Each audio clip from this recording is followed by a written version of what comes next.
In a world of increasing mental health challenges, psychology and faith can both provide tools for healing and wellness. This is the idea behind Journey on My Mind. Each episode, our panel of pastors and therapists sit down together to share their experiences and insights on the modern world's mental health issues: depression, loneliness, aging, addiction, and so much more. Join us now as we explore what it means to thrive at the complex intersection of spirit and psychology. That's how I ended up at the chiropractor. Hey, it's a twist. Are you kidding? Yeah, no, I'm not.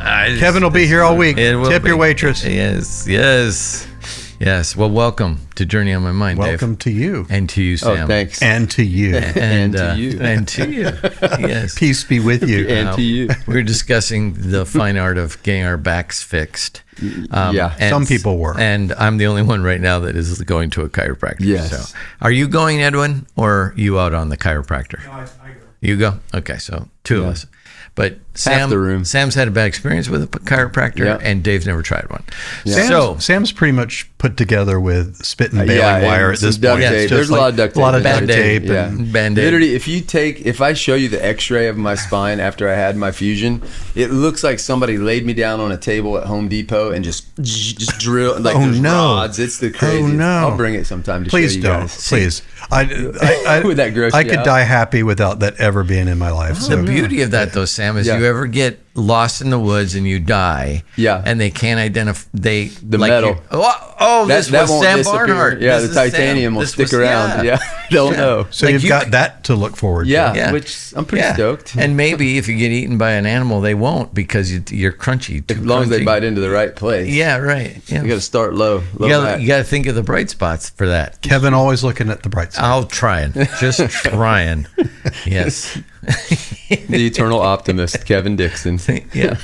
That's what I think about when I think me about too. Kevin Dixon. So, just out of curiosity, have you seen a good movie lately? I know you have. Mm-hmm. Have we talked about it here? I don't think so. I think it's the latest Leo DiCaprio movie, right? Mm-hmm. I forget what it's called. Yeah. One battle after another. One battle after another. I've been told by countless people I have to watch this movie. And Weapons. Yeah, Weapons is kooky and bonkers, and it's fun. Yeah. But One Battle After Another is probably the best movie I've seen this year. Wow, I would put that and Sinners as my top two. Sinners was, I got to see that. It was Is it good. out? I liked it. Yeah, you can get it on HBO now. Yeah. But One Battle After Another is. HBO. I'll give you my log. I'm not like a loyalist to Paul Thomas Anderson. Like everything he does, I love. Yeah. Probably about a third of his movies I don't like at all. Like Inherent Vice, I was like bored out of my skull.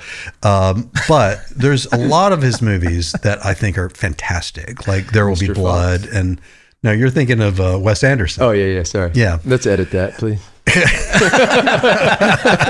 My bad. Oops. Never mind. Edit that out so Sam I doesn't thought it was look a good dumb. play. I thought it was a good slide in. No, never mind. Wrong director. But this movie's up there. Yeah. And I will say probably not for everybody. It's not one of these it's not like 100% crowd pleaser. Right. It's on immigration, right? I don't know. It's the subtext of the plot. Definitely that theme in there. There's a lot of themes in there. But it's a good movie. Okay. I very much liked it. Okay. Mm-hmm. Yeah. Have you ever gone to a movie and fallen asleep at the movie theater? Oh, yes. Yeah. A number of times. I have once. Yeah. It's hard for me to fall asleep. Oh, man. Is it? I have never fallen asleep in a movie theater. Well, I think once. Some of mine were like when I take my kids, you know, Right, and it was right. like a kid's movie and, you know, we're having fun, but I'm dozing off a little bit, you know? Yeah. So, Lori's fallen asleep many times. yeah. Angela every time we've ever watched this movie is boring. And I'm especially when you have the recliner thing and you're literally this was even before that. Yeah. Dude, the new ones though, man. Yeah. You can rack out on that. Yeah, you for sure can. Yep. Yeah. We used to go to a theater in outside of Chicago, and you couldn't wear flip-flops to that theater. They wouldn't let you in. Too fancy? Nope. Good guess though. You would lose them. They'd be stuck to the floor right. as you walk through. Pry 'em off. Yeah. Sticky, You'd be like, and literally, I'd be like, Snapped a little. You sit in one spot too long, they're like stuck. You're fused to the floor. Game over. I'm now going out of here barefoot. Scraper, bring a scraper over. I need to get my flip-flops off the floor. Pretty bad. That's most theaters, though, I think. But it was Used to $2. be. It was extra. Used to be. It was $2 a movie. extra. Hey, yeah. So it was great. It was Love great. those. So we went, but we always had to remember, got to wear shoes. Right. Yeah. Yeah, or boots. Something that ain't going to that'll break off stick. your foot. Something that'll stick to your feet. But if you think I'm kidding, I'm not. No, we believe you. We've lived it. I believe it, Kev. So where are we going today, Dave? So we were going to do another topic, which we will not talk about today. Okay. We deferred it, but Okay. we are going to talk about the idea of misinformation and why people sometimes fall for misinformation or sometimes even embrace misinformation. And the reason why we push this up is that there is a hot off the presses article. It's a research. Am I boring you? Yes, you are. Kev got his yawn in there. I look over at Kevin and it's the biggest yawn I've ever seen. It wasn't even a let me try and pretend. It was just like, Wow. freaking great white shark on there. I don't have that big a mouth. I have little ears and a little mouth. That needs to be on a little Big- clip there. I Just to know. repeat over Big and over. nose, big nose. Wow. Keeping you up here, Kevin? I'm trying. I'm drinking caffeine here. Wow. We're all Did you good. get a good night's sleep? I did not. Okay. But But not okay. related to your back. Okay. We don't want to get back at that. No. All In my right. face. Okay. So here we go. Yeah. So there was a article, a journal article, like research. Oh. It had 5,500 subjects in it, which Wow. is a big research article. That's huge. Research project. Yeah. And it came up with some stuff that I was like, whoa, this is making my head spin a little Was bit. it shocking or was it expected? It is a little bit of both. Like, Okay. it's like, oh, now I see that, but I didn't get it. So Yeah. it's well worth talking about. Okay. Because the reason it's worth talking about is culturally, we're living in this time of lots and lots of information and lots and lots and lots of misinformation. And it's all mixed in together. Like, if you go to TikTok now, there are all these videos that it's very hard to tell that it's not a real thing. Oh my gosh. You know, Yeah. it's very hard to tell. Well, just even in the last couple of weeks, that new what's it called? Does anybody remember? It's Sona or something like that. Like Sona, the AI, yeah, Sora. Sora. That new AI thing. Like, Yeah, and they're posting it's- those videos, and you're looking at it going, that can't be real. I saw one with Mr. Rogers and Eazy-E hanging out. Yeah, like right. it was like And it's so real. Yeah, yes. So we're in an age of misinformation, and Whatever. it's doing a lot of bad things for us and to us. So I'm going to give you the punchline, like the executive summary of this thing first, Okay. and then we're going to dissect it a little bit. Okay. But really, I want to talk about it ultimately in terms of where this takes us culturally, and particularly like church in culture. Okay. All right. Great. And I will say, because it is literally hot off the presses, my thoughts aren't super well formed in terms of application, but I want us to kind of wrestle with it. Yeah, All I right. love it. So go. here's what they found is that there are people that not only are susceptible to misinformation, Okay. but actually embrace misinformation. And it isn't as related to just party affiliation. It isn't like, well, Republicans do or Democrats do more than others. There's a little bit of that. The biggest predictor of this is the single strongest predictor was not political ideology. It was not their ability to think analytically. It was whether they viewed the thing that was being put out there as believing it being a sign of weakness or submission. Huh. So in other words, let's use the COVID stuff, Yeah. right? That's interesting. If a person sees compliance with the public information, public health information, vaccinations, masks, things like that, as giving in, Yep. then they were more likely to believe it and spread it. Okay. In other words, it has to do with whether or not they see their accepting of the public health information as something that is a sign of weakness, that they're giving into this sort of government overreach. And Like so- like if I wear a mask, I'm weak because I'm somebody's weak. telling me from the top Right. down that I need to do this. That's right. Got it. That's right. So then we do what? we don't wear a mask or we do wear a mask? We don't. Right. Right. Right. So we assume that information is bad information. Yes, but we're motivated to believe the misinformation about it. Gotcha. We're motivated to There it is. believe it's not just, oh, I can't trust that source of information. It's more like the counter information about like, oh,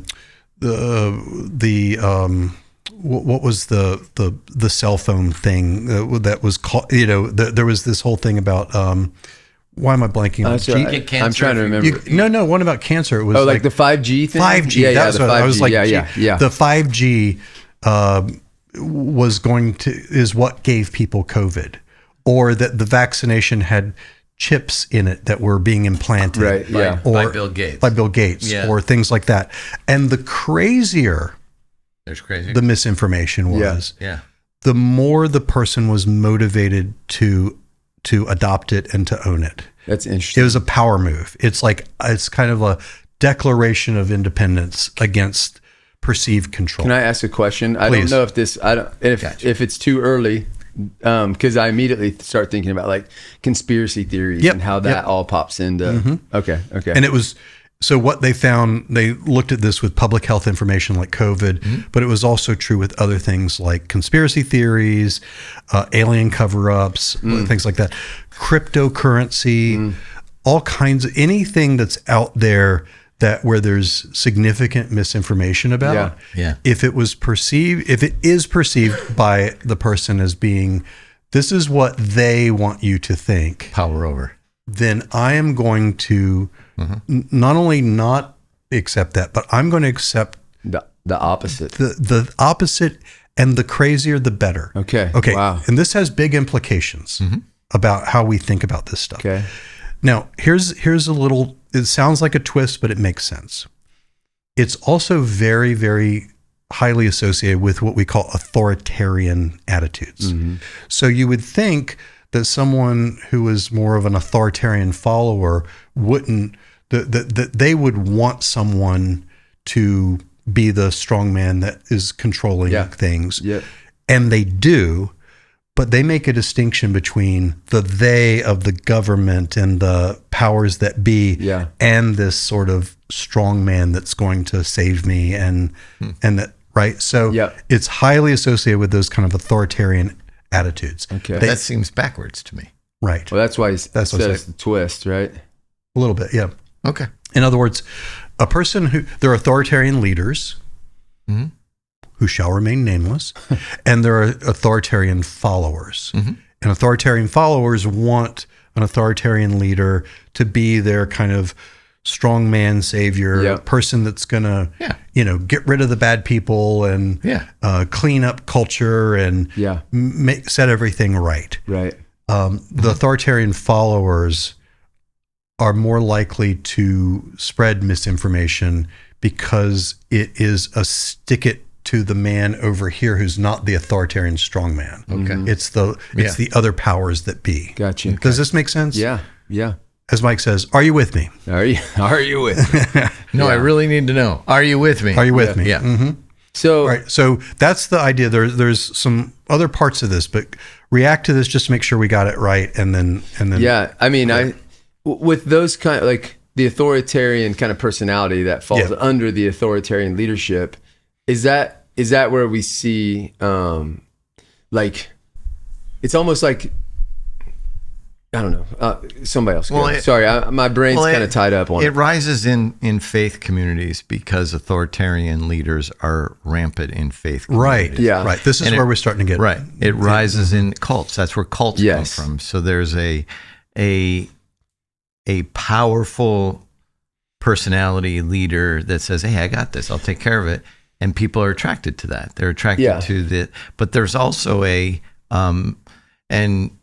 I guess, do they get a perceived authority or power from following that authoritarian leader? That's where I was kind of trying to frame up. Yeah, 100% yes. Okay. And it doesn't make them an authoritarian leader. It just gives them a feeling of like, I'm aligned with this person. It's like a trickle down effect, like power. I benefit from That's this. interesting. It's almost proxy. Yeah, it's a proxy. Yeah, that makes sense. And it's like this person this leader keeps me safe, is for me, right? All that kind of stuff. Yeah, it represents me. Okay. Yeah. Yep. And I think that's the struggle, and we see it in Christianity from the standpoint of a strong leader will attract a lot of people, but then that church or that congregation or that group of people primarily exists for him, and there's a relational but there's this relational component that is he's described. I think this describes in churches. Yeah, and just to kind of go a little bit on that, this sounds like I'm going a little sideways, and I am a little bit. But I was in Seattle this weekend, and one of the women that hosted our gathering of there were a bunch of practice owners that got together, and we do this twice a year in different cities. And she was the host for this.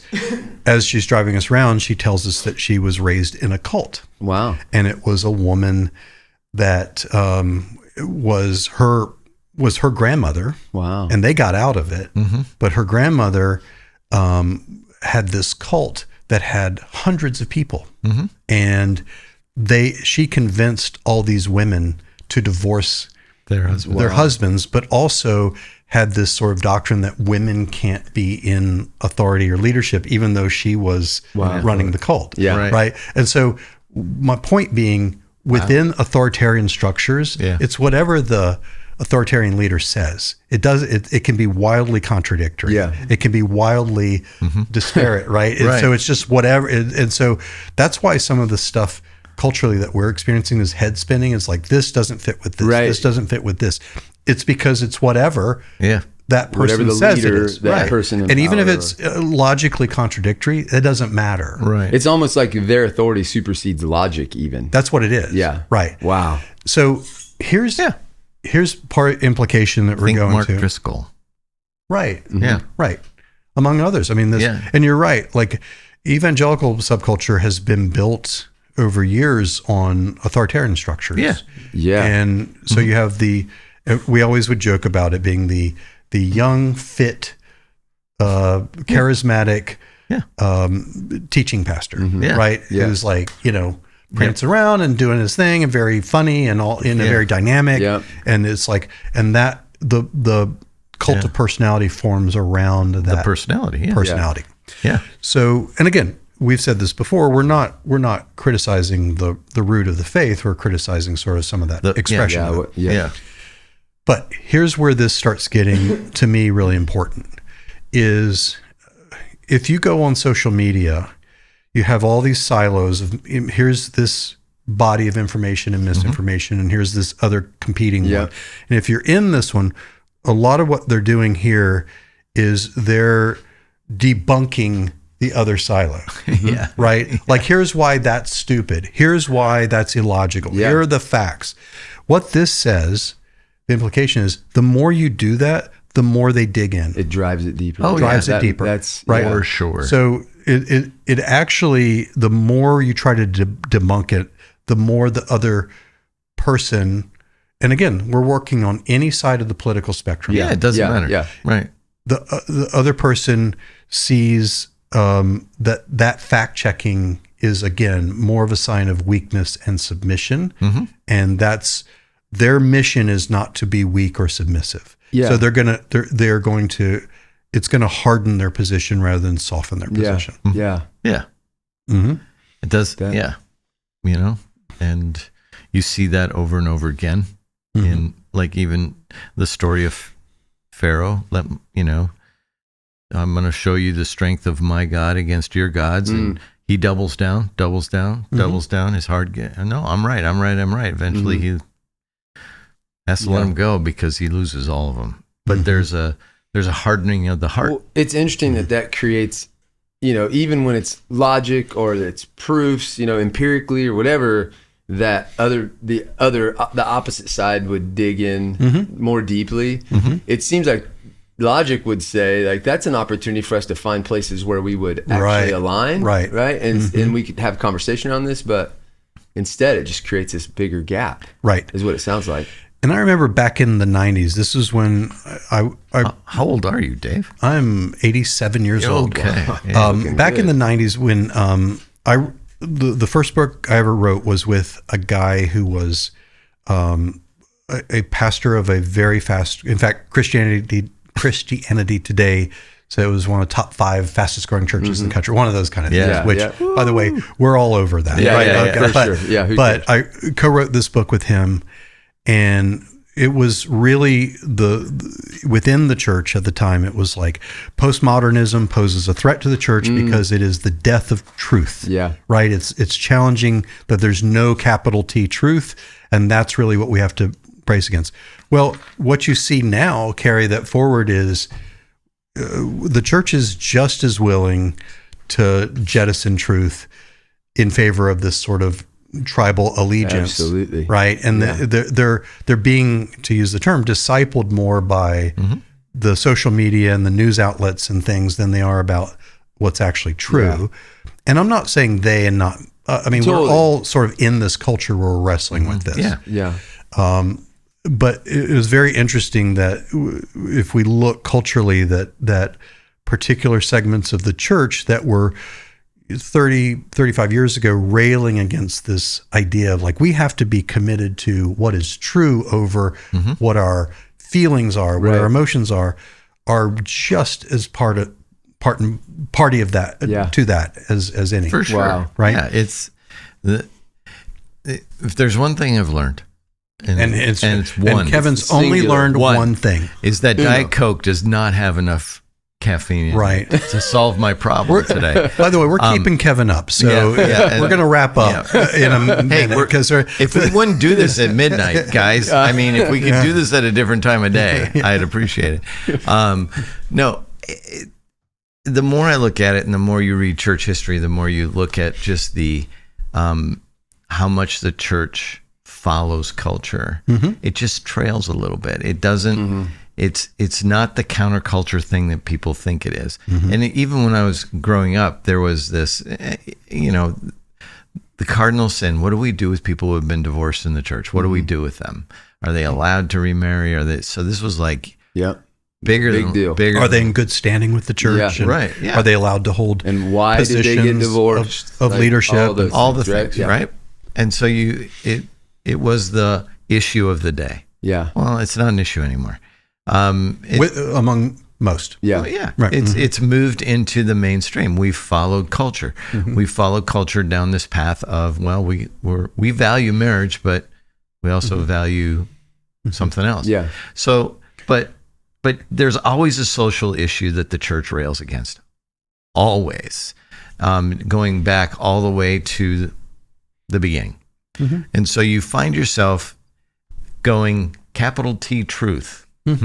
Seems subjective. Seems all along the way, it's been a little subjective. And so the truth is, nothing's really changed. This world's screwed up. Guess what? Church is screwed up. And the mandate of the church is the same: is love God and love people. And a lot of times that just gets lost in the propagation of truth, whatever that version of truth is in today's world. Yeah. And I think the church goes right along with their version of truth today. So I just feel like that's just been the way it's been. Like it's not a new issue. Well, it's a Solomon case. Nothing new under the sun. At root, I don't disagree. At face value, practice, at level of intensity and pervasiveness, I would say we're in a different era. Yeah, okay, because of technology and social media. Sure, it magnifies it. I think we're in a magnified version of these things that have always been there. Yeah, the worldwide That's web. Good. The worldwide web. One of the conclusions that deceit. I'm sorry, I'll stop. Taking a nap. Can you edit everything that Kevin's doing? He's a mess. Kevin's a mess today, y'all. I'm telling you, we got to do this before midnight, guys. Yeah, we'll start doing it before midnight. Okay, I appreciate it. Deal. Yeah. Although at midnight, that's when you're up. I'm ready to roll. Ready to roll. I wish we were doing it at midnight.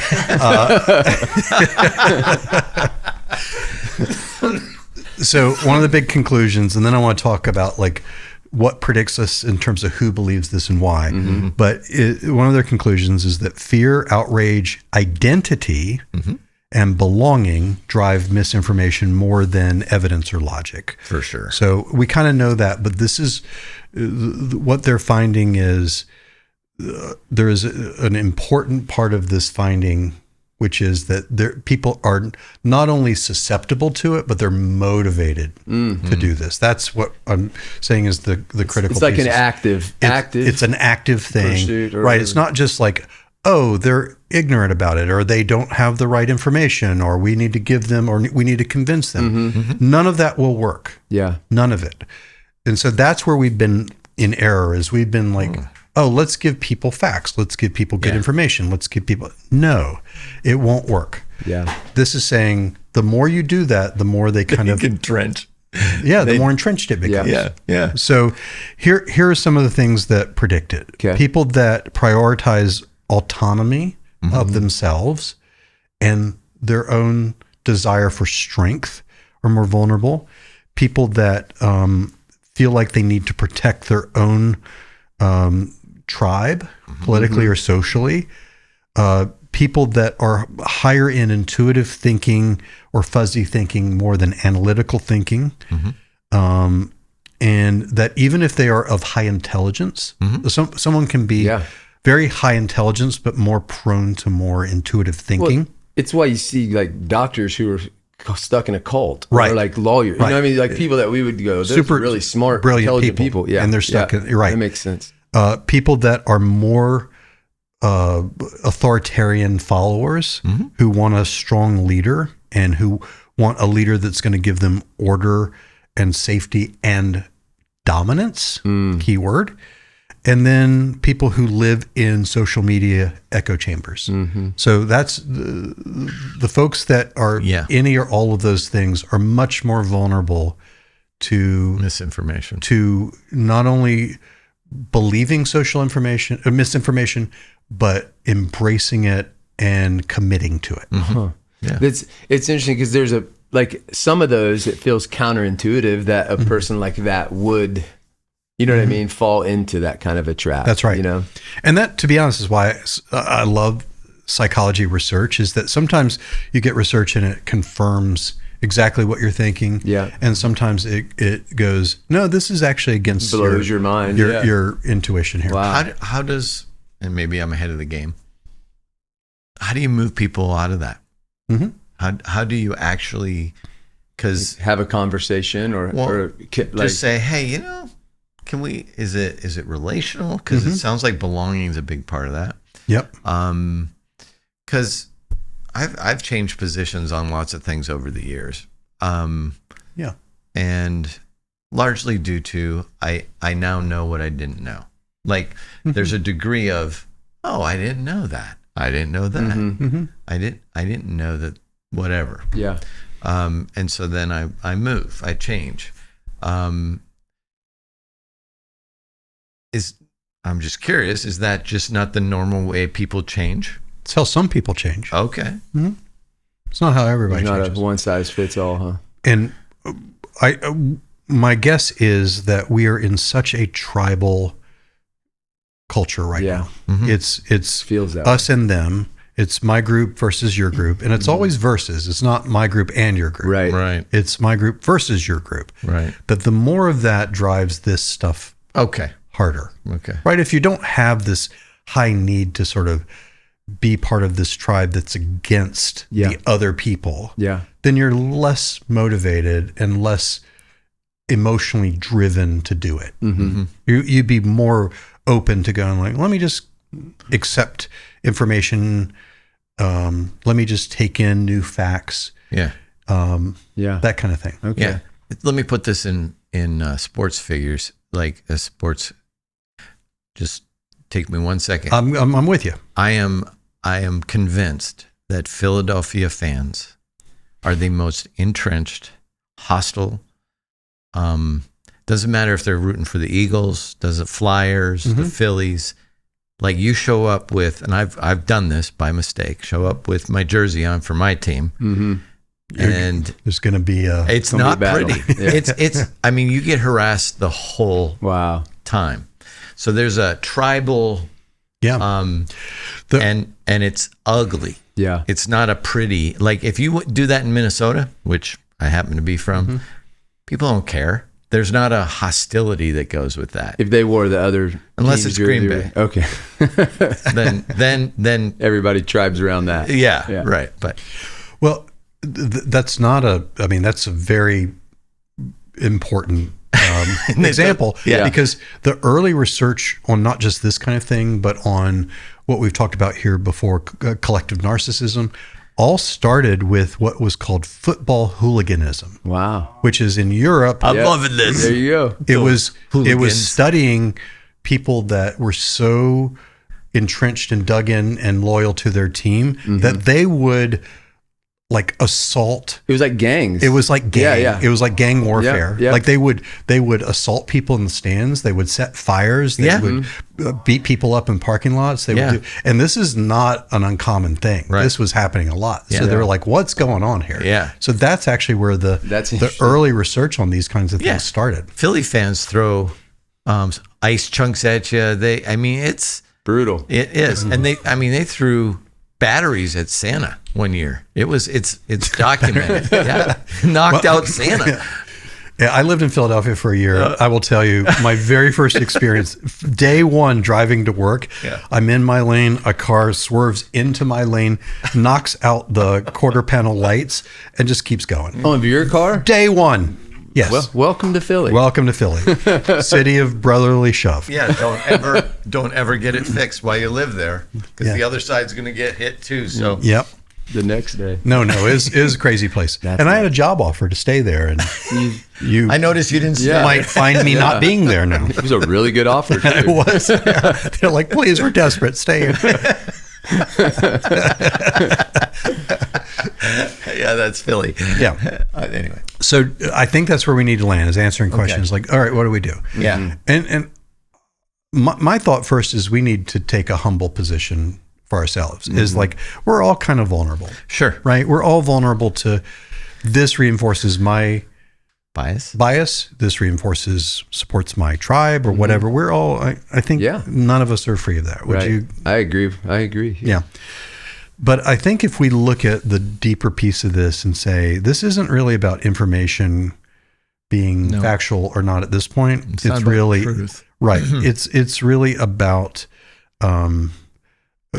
safety, allegiance, belonging, even in another level of dominance, desire for dominance, is that if you're debunking someone, then it's only going to lead to them being humiliated and angry and more committed to it. Yeah. So all this stuff that's happening, all of it on social media and on 24-hour news cycle, on cable news, is all wrong. I'm not kidding. I'm not saying there's no room for sharing of information that's accurate. I love that, but it's being done in a way of like, we're kind of owning the other side, or we're revealing the error of their ways, or we're showing how they're stupid, or we're showing partisan. Right. It's all we're doing is just fueling this thing. Right. And it's setting up an adversarial environment that never really bridges the gap between the warring groups, whatever they are, and in order to do that, there has to be some level of understanding that we're all on the same team per se. Yeah. Well, it's crazy. I'm curious because growing up before we all had social media and all that kind of stuff, right? Like you had your maybe the news or whatever, and then your friends or your peer group that you would talk about these things, but there was a way to not be so inundated all the time with that. But now you just open your socials and it's politics. It's or it's like somebody looking to find the different side, or that's right. That's and we can never escape it. Right. I've talked about this before, but getting off social media for a few years was almost like a reset in a sense that I wasn't getting all that all the time. I could pick where, and so I feel like that was something that was really helpful as far as even just kind of leveling my perspective or my view, but I think that's a great takeaway is we need to be doing a lot more of getting out of social media. Yeah. We just do. And getting curious. We talk about it all the time, but getting curious with the people who maybe like, rather than can we have conversations where we might have different perspectives, but I'm curious as to how you arrived at that. Like, can we talk about that and then see where we, I feel like that's gone. That's a lost art or conversation. Yeah.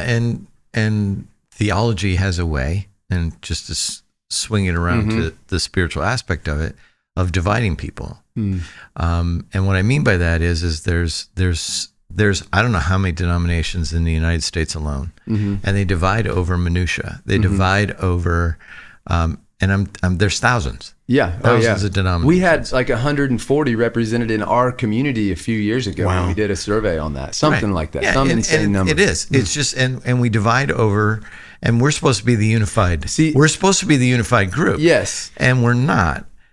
But I grew up in an environment, went to school where I was told over and over and over again, Catholics are not going to heaven. They are wayward. You have to evangelize the Catholics. And I'm like, I've met a lot of Catholics that love Jesus. A lot more Jesus. A whole lot more than. Yeah. Anyway. Yeah. And I find myself being less tribal about that than I've ever been in my life. Now, granted, there are moments when I go, I don't know, but generally speaking, I'm giving people the benefit of the doubt, whereas in the past I didn't. Yeah. And so there's this transition, and I've been accused of this by friends of mine of being too ecumenical, too willing to work with people that don't believe like me. Yeah. And I'm like, yeah, I think you got it wrong. Yeah. Join us. Find out. Yeah. Build a relationship with somebody who's a little bit different than you. Well, and like you said, that what does the world see when it looks at the church and there's 1,000 different? It goes, you guys suck at getting along. Why do I want to be any part of that? Yeah. You can't even agree on the most basic thing. And Jesus said, "They'll know that you are my followers if you love one another." That's right. Good Lord. Yeah. Then what does that make us? Yeah. I don't know. And that's the struggle, I think. The struggle is I want everybody to believe like me, look like me, act like me. I want my tribe to be uniform rather than unified. And I gave up on that a long time ago because it just isn't a reality. So you agree on what you can, and you love people. Yeah. I love both of the things you're saying, and I'll go back to Sam and saying that that sort of posture of curiosity, humility is so good. And what you said earlier too about like ultimately this succeeds or fails on the relational level. It does. And kind of the attitude that you're describing. But I'll tell a story or an example that I think for me makes a point is like if we can approach people in conversations, sometimes it's better just not to have the conversation, right? Sometimes. But if if we can go underneath and see if we can find shared values and shared objectives and goals. So here's the example. In my work, people that work with families all the time will have a teenager not getting along with a parent. This is very common. Weird. I know, so weird, so odd, so strange. But just to make this very simple as an idea, you've got this kid who's like, I'm a senior. My parents don't want me to be out past midnight, and there's a party at the lake, and everybody's going, and they won't let me go, and they're being, controlling. And next year I'll be at college, I'll be able to do what I want, and so all that stuff. And then the parents are like, well, we know what happens up at the lake, and we, don't want him drinking and driving, and we don't want to, let him be in a position where he's vulnerable, all that stuff, right? Yep. You can understand both positions. And if you look at it on the surface, it's the kid wants to go to the lake and party, and the parents want him to be home and safe. Well, that's not really the issue. And where they agreed on, underneath all of it, where they agreed on territory is, would the parents be good with the kid having a good time with friends? And would they be good with him making good decisions for himself and having the opportunity to do that? Yeah. Probably so. Yeah. Would the kid want to be safe? Would the kid want to stay out of trouble? Yeah. I would think so too. Yeah. So if we can find out a way where both of them win, right? So anytime people can ultimately agree that we want the same things, that they can get there when it's framed differently. Like if two people have a claim to a land and you're like, nope, that's my land, and someone else says that's my land, there's probably not a good way to resolve that, because there's not unless you're going to cut the land up or something, but right, it's like we want things that are in direct competition with each other. Yeah. It's like if I went out there and I said, that's my car, and Kevin's like, no, it's my car, and we like, well, it's got to be somebody's car. Yeah. But if you get my point. Yeah. Totally. But if we can get underneath all this stuff and say, all right, someone's getting hung up about masks, they're getting hung up about vaccinations, and the other person's getting more hung up about public safety, and they're getting all right. And when I say hung up, I don't mean in a bad way. I just mean like it's a value of this. This person's like, I don't want to have government overreach. I don't want to be controlled. I don't want to be, I don't want to be limited in my ability to worship, all these things. This person's saying we have to kind of think big picture for everybody and think in public health and safety terms. Well, there's probably a lot of mutual agreement that we could get to. Totally. And if we can get to that and start talking about that, then I think it may be a way forward rather than getting hung up here. So we're just stuck on the surface with stuff, right? All the stuff that's divided, and there's be willing to, and there's plenty of actors and forces out there that want to divide us. Yeah. Not to sound like conspiracy, but there are foreign governments. Yeah. There are domestic entities, social media companies. There are politicians. There are a lot of forces at work that thrive and succeed the more divided we are. So we're up against not this sort of passive thing. We're up against a very active, deliberate effort to put us at odds with each other. That we have to actively think differently, think better than we've been thinking. Yeah, and it's That's just good. not human agency. There's a spiritual agency that works against unity. So yep. Powers and principalities. That's good, Dave. Rock and roll. All right. Well, Thank you. pay attention, because it's all over the place. Get some sleep. Oh, I will. I will. Take a nap, Kevin. Take a nap. All right. We're up. Thanks for listening to this episode of Journey on My Mind. If you enjoyed it, please help us spread the word by leaving us a review and sharing it on your social media. Journey on My Mind is a production of Journey Church in Brentwood, Tennessee. Edwin Rivera III is the show's producer, with technical assistance from Randy Hansen. Grant Opperman edits the show. If you have a suggestion for a future topic or a question, you can text us at 615-861-9503. And if you would like to talk to someone about spiritual or mental health issues, you can email our care pastor, Sam Barnhart, at sam@journeytn.com.